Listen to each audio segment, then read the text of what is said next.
Oi, gente. Meu nome é Paulo Roberto e novamente aqui para bater um papo com vocês sobre mais um livro de minha autoria. Hoje eu escolhi Matemática, uma breve história, volume 2. Volume 2 porque, como eu falei já no vídeo anterior sobre o volume 1, a coleção, né, ela faz parte de... são 3 volumes, né? E o terceiro volume, ele acaba complementando, né? Ele é um complemento teórico do primeiro e do segundo. Tudo que é abordado no primeiro e no segundo volume de forma histórica é desenvolvido com a matemática atual, né? Com os símbolos atuais no terceiro volume, complementando todas as teorias, né?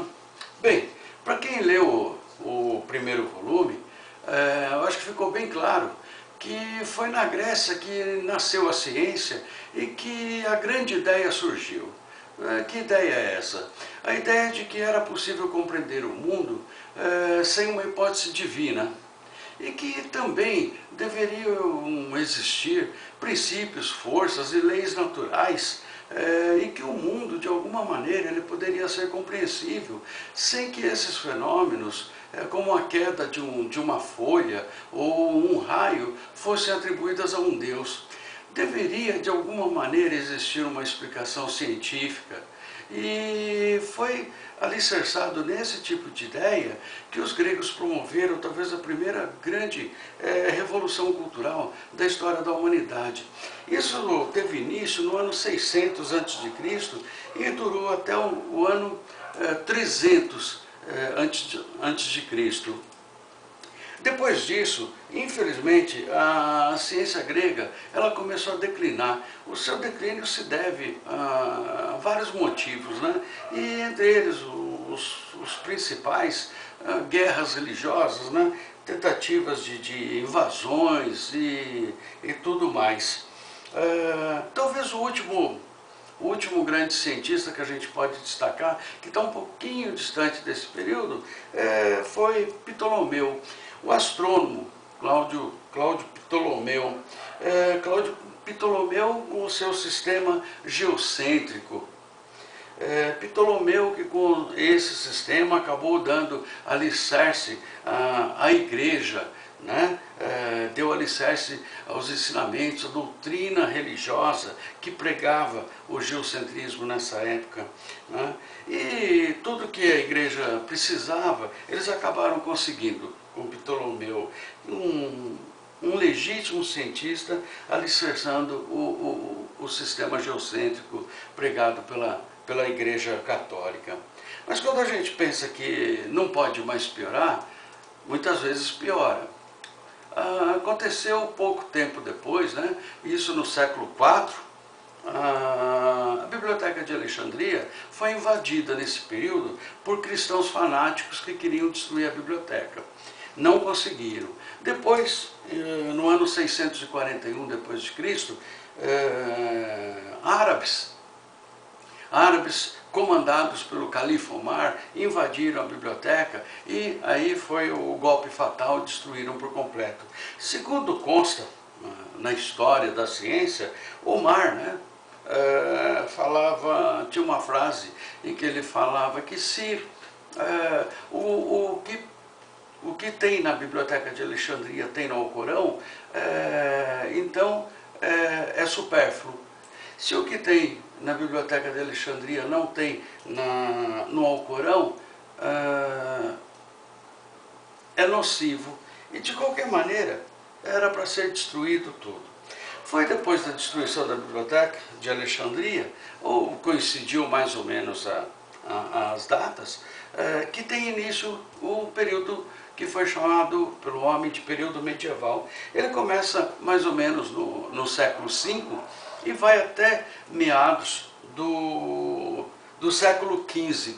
Esse período ele foi marcado por poucas realizações naquilo que se diz respeito à matemática e na ciência um todo, né? Tudo que os gregos deixaram foram praticamente esquecidos. Foi um período em que a ciência acabou dando lugar à violência e a intensas guerras religiosas. Depois desse período, daí vem um novo momento na história da humanidade, né? Ao qual o homem deu o nome de Renascimento. Ele tem início mais ou menos no século XIV, com Leonardo da Vinci, e tem o seu apogeu mais ou menos no século XVI. Esse trabalho ele começa exatamente no início do Renascimento. Começa com equações de terceiro grau, o seu desenvolvimento, falando sobre o Bombelli, falando sobre... Deixa eu ver aqui para vocês.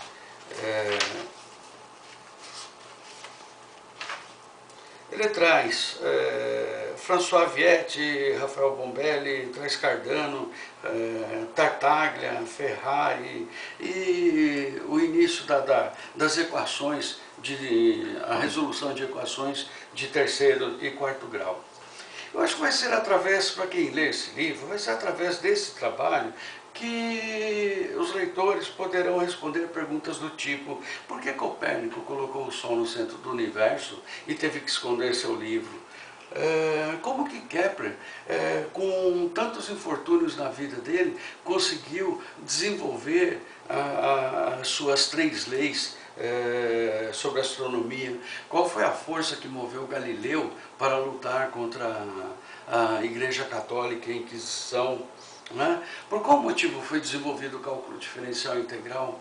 E como Newton, que estava na Inglaterra, e Leibniz na Alemanha, conseguiram no mesmo período chegar no mesmo resultado? O livro ainda aborda a vida e a obra de pessoas como Copérnico, Tycho Brahe, Newton, Leibniz, Pascal, Euler, Fermat, Descartes, Galileu, entre outros, e aborda assuntos, desenvolvimento de assuntos como logaritmos, vetores, números complexos, probabilidade, astronomia, geometria analítica, cálculo diferencial integral, álgebra, o desenvolvimento do número E, séries, e traz várias deduções, como por exemplo a dedução de uma curva a qual foi dado o nome de cicloide. E o trabalho termina abordando um pouquinho a vida de Abel, de Galois, fala sobre o testamento de Galois e termina, por fim, acaba terminando com Gauss. Acho que é um trabalho bastante interessante para quem está estudando exatas e para quem principalmente está cursando matemática. O trabalho encontra-se à venda aqui no Brasil em todas as livrarias. Pela internet é mais fácil de comprar ainda. E se você mora fora do Brasil, você pode encontrá-lo na Amazon. A Amazon distribui em vários países fora daqui do Brasil. Eu vou deixar aí alguns links para alguém que quiser entrar em contato, como Instagram, Facebook e tudo mais. E se você gosta desse assunto, aprovou esse vídeo, deixe o seu like. Se você está lendo ou já leu esse livro e quiser deixar algum comentário, fique à vontade. E se inscreva no canal. Tenho vários outros vídeos nesse canal com comentários sobre vários outros livros também.